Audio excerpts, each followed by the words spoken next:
الحمدللہ رب العالمین والصلاة والسلام علی خاتم النبیین اما بعد فاعوذ باللہ من الشیطان الرجیم بسم اللہ الرحمن الرحیم۔ پڑھیے الصلاة والسلام علیک یا رسول اللہ وعلی آلک واصحابک یا حبیب اللہ۔ الصلاة والسلام علیک یا نبی اللہ وعلی آلک واصحابک یا نور اللہ۔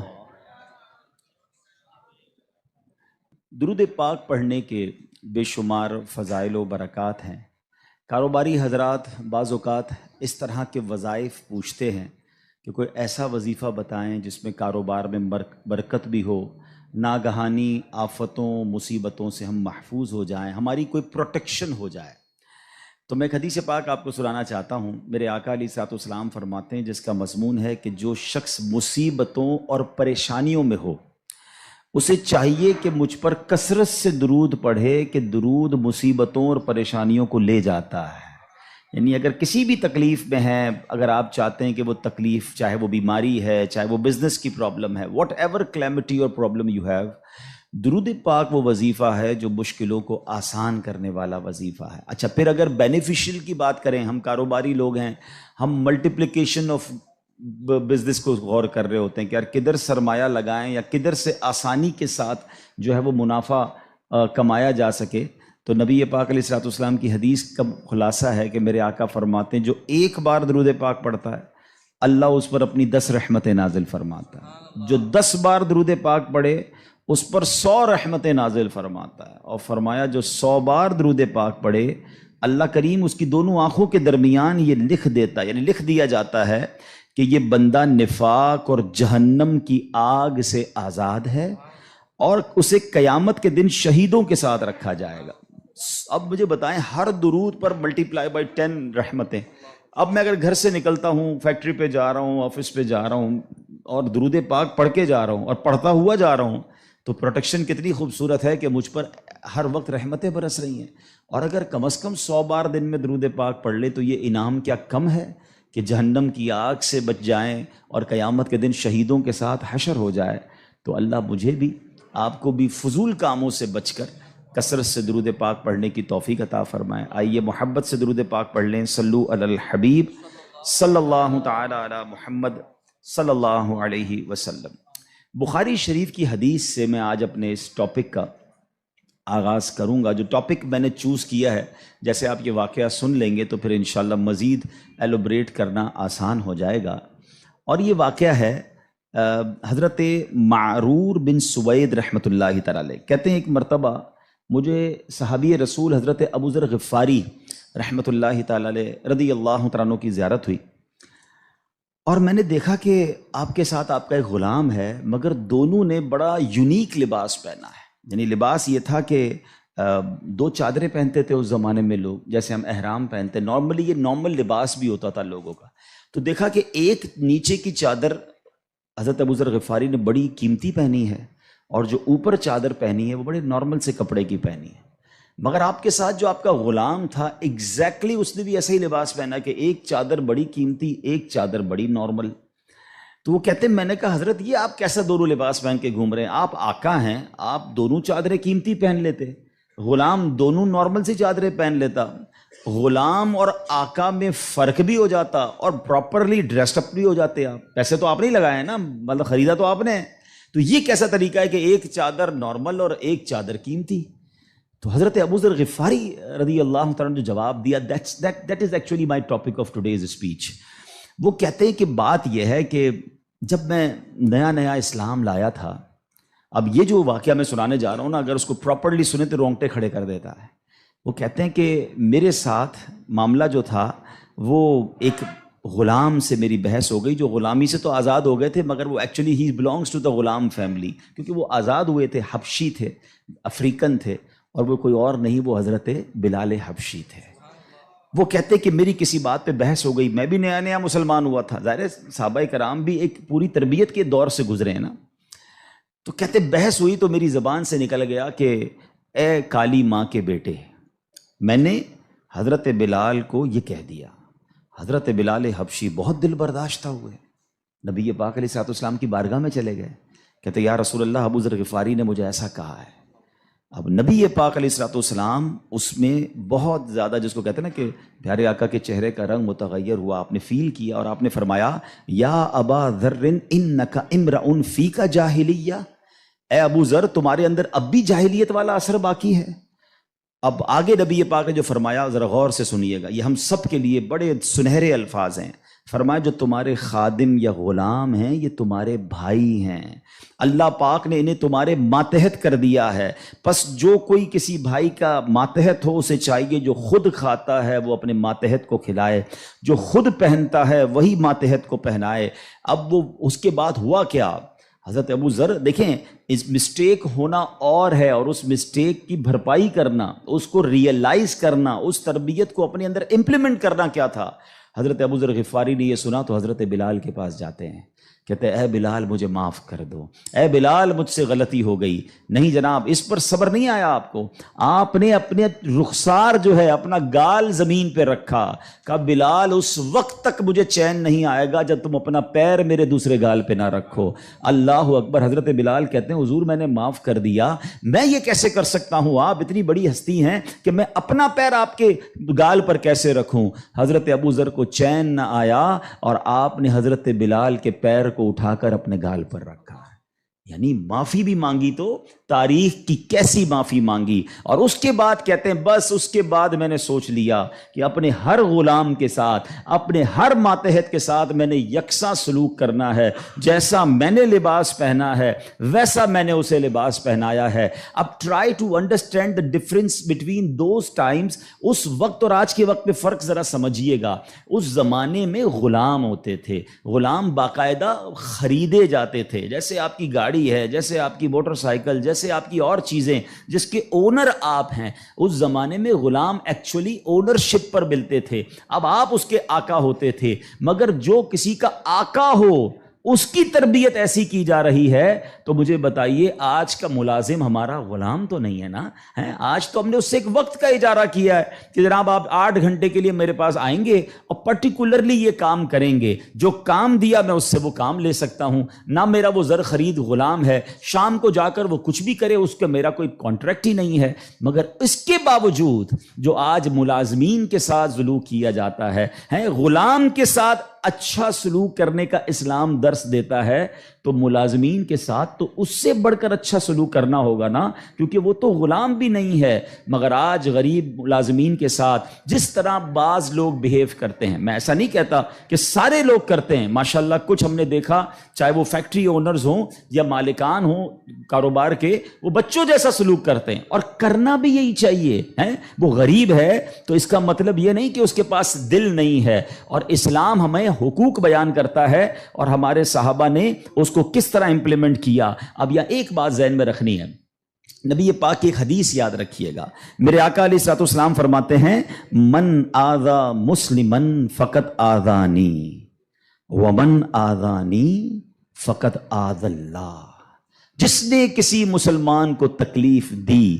اب اس میں کہیں بھی ایسا نہیں ہے کہ اپنے برابر کے مسلمان کو تکلیف نہیں دینی ہے، میں چیمبر آف کامرس کا ممبر ہوں تو کسی چیمبر آف کامرس کے ممبر کو تکلیف نہیں دینی، میں فیکٹری مالک ہوں تو کسی فیکٹری مالک کو تکلیف نہیں دینی، میں ایک ایلیٹ کلاس یا اچھی کلاس کا رہنے والا ہوں تو اپنی طرح کے لوگوں کو تکلیف نہیں دینی۔ یہ مطلقاً حدیث ہے، من آذا مسلمن، ٹھیلے والے کو بھی تکلیف نہیں دینی جو مسلمان ہے، جو جناب میرا ملازم ہے اسے بھی تکلیف نہیں دینی، جو میری فیکٹری کا دروازہ کھولتا ہے مجھے اسے بھی تکلیف نہیں دینی۔ بلکہ میں آپ کو سچ بات بتاؤں، یہ وہ لوگ ہوتے ہیں کہ جن کے ساتھ اچھا سلوک کر کے ہم اپنے رب کو بہت راضی کر سکتے ہیں۔ اب ایک اور واقعہ سنیے، اور سبحان اللہ یہ واقعہ بھی حضرت بلال حبشی ہی سے ریلیٹ کرتا ہے۔ اب آپ ایک اور بات سمجھیے، حضرت بلال حبشی کا بیک گراؤنڈ کیا تھا؟ حبشہ جو ہے وہ ایتھوپیا کو کہتے ہیں، آج کل وہ ملک ایتھوپیا ہے، ٹھیک ہے نا؟ اٹ مینز وہ افریقن تھے، عرب کے اندر ایک افریقن غلام کے طور پر وہ آئے تھے، اور آپ نے بہت ڈیفیکلٹ لائف اسلام کے لیے گزاری۔ جو آپ کا آقا تھا نا امیہ، میں نے وہی کہا کہ باٹ کر لیتے تھے، خرید لیتے تھے، وہ بہت سخت اسلام دشمن تھا۔ اب امیہ کو جب پتا چلا کہ حضرت بلال مسلمان ہو گئے، اب اس نے حضرت بلال پر مظالم کے پہاڑ توڑ دیے. ابھی حیدرآباد میں ہم لوگ موجود ہیں, گرمی کا سیزن ہے, ہم شاید 10 منٹ بھی باہر گرمی میں کھڑے نہ رہ سکیں اس وقت, لیکن مکے کی گرمی, جن کو جو گئے ہیں مکے مدینے میں, حضرت بلال کو تپتی ریت پر وہ لٹاتا تھا. اجر عطا فرمائے حضرت ابو بکر صدیق رضی اللہ تعالیٰ عنہ کو. دیکھیں حضرت ابو بکر صدیق بھی بزنس مین تھے, یہ میرا ٹاپک نہیں ہے, ورنہ ایک بہت خوبصورت یہ بھی ٹاپک ہے کہ ہمارے صحابہ جو بزنس مین تھے انہوں نے کہاں کہاں پیسے خرچ کیے. میں اور آپ بھی کرتے ہیں, but what a right investment they did on that time. Hazrat Usman غنی کی انویسٹمنٹ دیکھیں, آج بھی حضرت عثمان غنی کا وقف مدینے میں جاری ہے, آپ کے علم میں ہوگا. بہرحال حضرت ابو بکر صدیق گئے اور امیہ سے کہا کہ بلال مجھے بیچ دو. اب امیہ جو تھا نا وہ بڑا شیطان تو تھا ہی, اسلام دشمن تھا. حضرت بلال سے اس کا بغض کی وجہ بھی یہی تھی. تو اس نے مثال کے طور پہ, اس وقت مارکیٹ ریٹ تھا 500 درہم, میں مثال کے طور پر اس نے کہا میں 1000 درہم لوں گا. آپ نے کہا ٹھیک ہے. حضرت ابو بکر کہتے ہیں کہ نہیں اب 2000 لوں گا. سودا ڈن ہونے کے بعد کہتا ہے اب 2000 لوں گا. آپ نے کہا اوکے. کہا 3000 لوں گا. آپ نے کہا اوکے. وہ قیمت بڑھاتا گیا, حضرت ابو بکر صدیق اوکے کرتے گئے. اب ایک پرٹیکولر بڑی بگ اماؤنٹ پر حضرت بلال کی ڈیل ہو گئی. امیہ کہتا ہے اے ابو بکر, میں نے تو تمہاری بزنس کے بڑے چرچے سنے تھے, مجھے تو یہ پتا تھا کہ تم جو ہے بڑے جانچ کر بڑی طریقے سے سودا خریدتے ہو, اتنا مہنگا یہ حبشی غلام خرید لیا. حضرت ابو بکر کے تاریخی الفاظ سنے, وہ کہتے ہیں امیہ تمہیں کیا معلوم بلال کی قیمت کیا ہے, تم اس سے زیادہ مانگتے میں اس سے زیادہ تمہیں دیتا. اللہ اکبر. رقم دی حضرت بلال کو لے کر نبی پاک کے پاس. اب ذرا سنیے گا, جب نبی پاک نے حضرت بلال کو دیکھا نا, کہا حضرت ابو بکر کہتے ہیں یا رسول اللہ بلال حاضر ہے, بلال کو آزاد کروا کے لایا ہوں. نبی پاک فرماتے ہیں اے ابو بکر, بلال کو خریدنے میں جتنے پیسے خرچ کیے تھوڑے پیسے میرے بھی اس میں شامل کر لو. اتنا پیار. اور حضرت بلال کے اس بیوٹیفل ڈیل میں حضرت ابو بکر نے کہا حضور میرا سب کچھ آپ ہی کا تو ہے, اگر میں نے کچھ خرچ کیا تو حضور یہ سب آپ کا ہے. اب حضرت بلال کا یہ بیک گراؤنڈ تھا, یاد رکھیے گا. اب مکے میں بڑے بڑے سردار بھی مسلمان ہوئے. آپ سب کو یاد ہونا چاہیے اسلامی تاریخ کا ایک ٹرننگ پوائنٹ تھا, اور وہ ٹرننگ پوائنٹ تھا فتح مکہ. ٹھیک ہے نا, فتح مکہ سے پہلے 10,000 لوگ مسلمان ہوئے. میں تھوڑا سا 1-2 منٹ میں تھوڑا سمرائز کر دوں تاکہ آپ میرے ساتھ اور انوالو بھی ہو جائیں, اور یہ تاریخ پتہ ہونی چاہیے. فتح مکہ ہوتی ہے 10 ہجری میں. 10 ہجری کا مطلب 8 ہجری میں, معاف کیجیے گا, فتح مکہ ہوتی ہے 8 ہجری میں. 8 ہجری کا مطلب ہے کہ نبی پاک علیہ الصلوۃ والسلام نے جو 40 سال کی عمر میں اسٹرگل آف اسلام شروع کی, اس کے 13 سال مکے میں گزارے, 8 سال مدینے میں گزارے. 13 اور 8 کتنے ہو گئے؟ 21 سال. 21 ایئرز میں 10,000 مسلمان ہوئے تھے. سمجھ رہے ہیں بات کو؟ اور اب کانکر ہوتا ہے مکہ.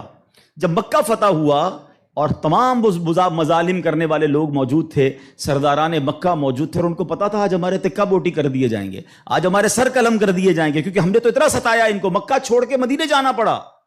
مگر اینڈ آف دا ڈے جو نبی پاک کا شاندار فیصلہ تھا کہ آپ نے سب کو معافی کا اعلان فرما دیا, یہاں تک کہ صحابہ کرام کی جن پراپرٹیز پر مکے کے کفار نے قبضہ کر لیا تھا, میرے آقا نے کہا وہ پراپرٹیاں بھی تمہیں ہم واپس نہیں لیں گے, وہ بھی تمہاری ہو گئیں. اس معافی کا فائدہ کیا ہوا یہ سمجھنا بہت ضروری ہے کہ 10,000 مسلمان ہیں 21 سالہ کوشش میں, اور سن 10 ہجری میں آفٹر 2 ایئرز جب میرے آقا فتح مکہ کے بعد حج فرماتے ہیں, جس کو ہم حجۃ الوداع کہتے ہیں, اور خطبہ حج کے موقع پر میدان عرفات میں 1,24,000 صحابہ کرام ہوتے ہیں. معافی کا فائدہ دیکھ رہے ہیں؟ ہم کہتے ہیں بدلہ لوں گا, دشمنی چلے گی, نسل در نسل چلے گی, مٹا کے رکھ دوں گا, چھوڑوں گا نہیں. لڑائی کر کے دیکھ لو یا معاف کر کے دیکھ لو. ایک معافی نے اسلام کو کہاں پہنچایا؟ 10,000 21 سالوں میں, اور معافی کے بعد ودن 2 ایئرز 1,24,000 صحابہ کہاں موجود ہیں؟ عرفات کے میدان میں موجود ہیں. اینڈ فرام دیٹ ڈے, ایک اور بات, ہسٹری پڑھیے اسلام کی, فتح مکہ کے بعد اسلام نے جو ٹیک آف کیا ہے, آج تک اسلام پیچھے نہیں گیا. 200 کروڑ مسلمان ہیں آج دنیا میں. یہ فیضان ہے فتح مکہ کے اس اعلان کا, لا تثریب علیکم اليوم, آج تم سب آزاد ہو, تم سے کوئی سوال نہیں ہوگا. اور اس کے بعد سے اسلام کو جو عروج ملا. لیکن بھائی تربیت کا ٹائم تھا نا, جب یہ فتح مکہ ہو گیا نا, تو پیارے آقا علیہ الصلوۃ والسلام نے اب مکے کی چابی, کعبے کی چابی ملی, اور اب کعبے کی چھت پہ اذان دینی تھی. یعنی ایک طرح سے یہ ایک وکٹری کا اعلان تھا. تو نبی پاک نے کس کو کہا؟ حضرت بلال کو کہا کہ ایک بلال جاؤ اور کعبے کی چھت پہ اذان دو۔ اب جو سرداران مکہ تھے نا وہ کہتے ہیں یار ہم اتنے بڑے بڑے سردار، اتنی بڑی فیملی سے تعلق رکھنے والے ہیں، اتنا پیسہ ہمارے پاس، اتنے بڑے قبیلے کے سربراہ، اور آج اتنے عظیم موقع پر جو فتح مکہ کے بعد اذان دینے کا موقع، وہ بھی کعبے کی چھت پر، وہ کس کو دیا جا رہا ہے؟ ایک حبشی غلام کو۔ اللہ اکبر! یہ خبر نبی پاک تک پہنچ گئی کہ کچھ لوگ بے چین ہیں، کچھ لوگوں کو یہ برا لگ رہا ہے کہ بلال کو یہ موقع کیوں ملا، ہم بڑے خاندان والے، ہم پیسے والے۔ پیارے آقا علیہ الصلوۃ والسلام نے ان کو بلایا۔ پہلے تو نبی پاک نے سوال کیا کہ کیا آپ لوگ ایسی باتیں کر رہے تھے؟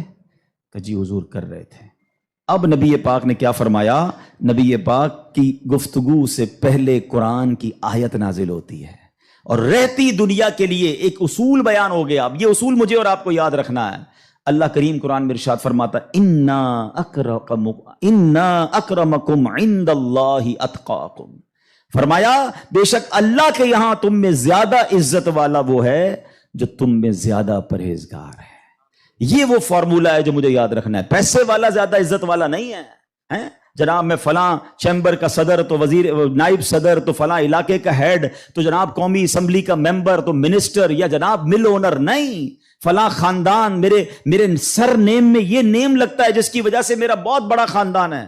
قرآن نے فیصلہ کر دیا ہے ان اکرمکم عند اللہ اتقاکم، اللہ کے نزدیک عزت والا وہ ہے جو زیادہ پرہیزگار ہے۔ وہ میرا ملازم بھی ہو سکتا ہے، وہ میرا خان سما بھی ہو سکتا ہے، وہ میرا غریب رشتہ دار بھی ہو سکتا ہے، وہ باہر ٹھیلا لگانے والا بھی ہو سکتا ہے۔ اگر وہ اللہ کی بارگاہ میں پرہیزگار ہے وہ سب سے زیادہ، ہم سب سے زیادہ عزت والا ہے، اور یہی اسلام کا حسن ہے۔ اچھا مزے کی بات یہ ہے، ایک طرف تو یہ حسن ہم پریکٹیکلی بھی پریکٹس کرتے ہیں۔ مثال کے طور پہ بعض اوقات آفس میں نماز کا ٹائم ہو گیا اور ہمارے کسی ملازم میں کوئی باشرہ ہے یا حافظ صاحب ہے یا اچھا تلاوت کرنے والا ہے، ہم اس کو کہتے ہیں حضرت آپ نماز پڑھا دیں۔ بالکل اچھی بات، یہ تو اعلان ہے نا کہ بھائی آپ سیٹ ہیں، آپ پیچھے ہیں، اور امامت کون کر رہا ہے؟ ایک نارمل سا انسان ہے، لیکن وہ عبادت گزار ہے، اس کو قرآن آتا ہے، مگر صرف نماز کی حد تک۔